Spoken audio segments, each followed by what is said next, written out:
कहता वो जितने तुम्हारे चमचे कड़छे गए या हुकूमतें करते रहे और तुम्हारे दरों का तवाफ करते रहे, सद इबलीस तो यकरूहुल अमीन, कहता लखा इबलीस जरूर गए लेकिन मोहम्मद अरबी का एक गुलाम भी तुम्हारा तवाफ करने के लिए नहीं गया।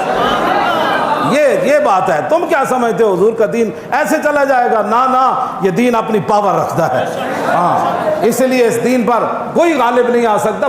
मुल्कों पर तुमने कब्जे कर, यहाँ भी 100 साल बरतानिया रहा तो 1947 के बाद फिर हुजूर के गुलाम मैदान में आ गए। तुमने हमारे क्या छोड़ा? यहाँ तो कोई चीज़ ही नहीं छोड़ी, हर चीज़ लूट कर ले गए जनाब। लाइब्रेरियाँ लूट कर ले गए, हसीनो जमील पत्थर लेकर, वो को नूर जो हीरा भी तुम लूट कर ले गए।